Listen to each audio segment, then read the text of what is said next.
ऐका ना, बटाटा शेंगदाण्याचा कूट न वापरता चटपटीत भावनगरी भरलेली मिरची खायची आहे का?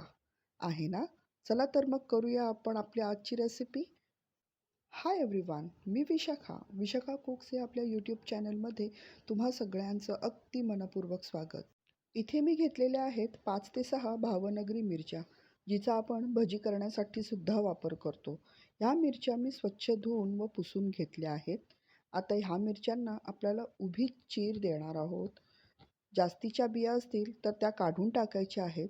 जनरली ह्या मिरच्यांमध्ये एवढ्याही बिया नसतात. मिक्सरच्या भांड्यांमध्ये आपल्याला 2-3 लसूणच्या पाकळ्या, 1 ते 2 हिरवी मिरची. घाबरू नका, मिरचीने काही होणार नाही आहे, अजिबात तिखट होणार नाही आहे. तुम्हाला मिरची स्किप करायची असेल तर तुम्ही स्किपही करू शकता. तुमच्याकडे कुठल्याही प्रकारचं मिक्स फरसाण असेल, शेव असेल, भावनगरी गाठ्या असतील, पापडी असेल, काहीही असेल तर ते 1 कप घ्या. फरसाणच्या चवीप्रमाणे व आपल्या आवडीप्रमाणे ह्यात पुढील मसाले आपल्याला ॲड ऑन करायचे आहेत. मी इथे घेतलेला आहे 1 टीस्पून लाल तिखट, अर्धा टीस्पून जिरे, अर्धा टीस्पून धणेपूड, अर्धा टीस्पून चाट मसाला, तसेच 1 ते 1.5 स्पून आमचूर पावडर, चवीप्रमाणे मीठ. मिक्सरमध्ये जाडसर वाटून घेतल्यावर एका भांड्यात हे मिश्रण काढून त्याच्यात अर्धा चमचा साखर, त्याचप्रमाणे 1 चमचाभर तेल आणि कोथिंबीर असं सगळं आपल्याला व्यवस्थित मिक्स करून घ्यायचं आहे. आणि हे मिक्स केलेलं स्टफिंग नंतर आपल्याला आपल्या भावनगरी मिरच्यांमध्ये अगदी गच्च भरून घ्यायचं आहे.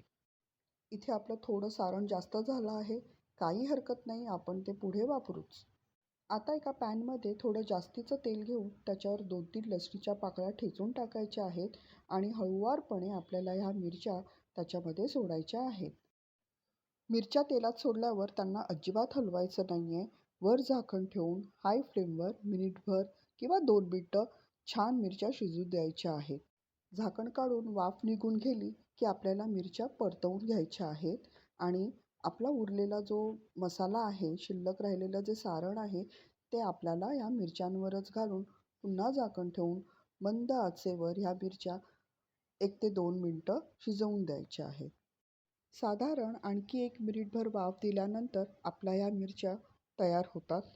शेवटी बारीक चिरलेली कोथिंबीर पेरून, हवा असल्यास हलका लिंबू पिळून, आमचूर पावडर वापरली असली तरीही तोंडी लावण्यासाठी मिरच्या तयार. व्हिडिओ आवडला असेल तर लाईक, शेअर आणि सबस्क्राईब करा. व्हिडिओ शेवटपर्यंत पाहिल्याबद्दल धन्यवाद.